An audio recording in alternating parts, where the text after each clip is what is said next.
জামালপুর শহরের দড়িপাড়ায় তাইফুল নামের একজন আইনজীবী ঘরের মধ্যে তার স্ত্রীকে পুড়িয়ে মেরেছে। খবর পেয়ে ফায়ার সার্ভিস গিয়ে আগুন নেভায় এবং সদর থানা পুলিশ গিয়ে যে আইনজীবী তাইফুল তাকে আটক করে নিয়ে যায় এবং আটক করে নিয়ে যাওয়ার সময় সে জনরোষের মধ্যে পড়ে।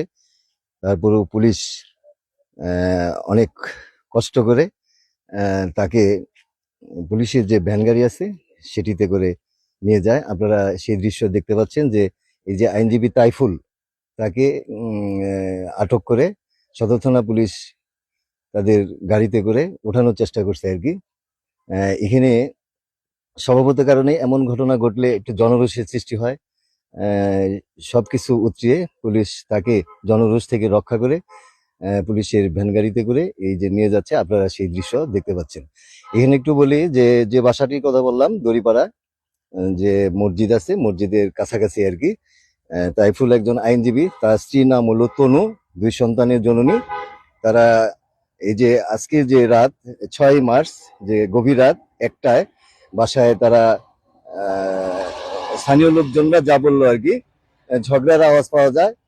এক পর্যায়ে নীরব হয়ে যায়। পরে ঘরের ভিতর থেকে ধোঁয়া বের হতে দেখে ফায়ার সার্ভিসে খবর দেয়। ফায়ার সার্ভিস গিয়ে পরে পুলিশ আসে, সদর থানা পুলিশ।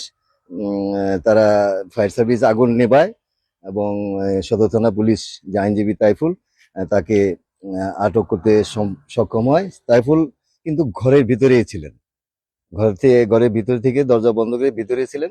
তারপরে দরজা ভেঙে তাকে আটক করা হয় এবং দেখা গেছে যে খাটের উপর তার স্ত্রী মরদেহ পড়ে আছে। এটি একটি লোমহর্ষক, হৃদয় বিদারক ঘটনা। ভিউয়ার্স, কেমন লাগলো বিষয়টি কমেন্টে জানাবেন।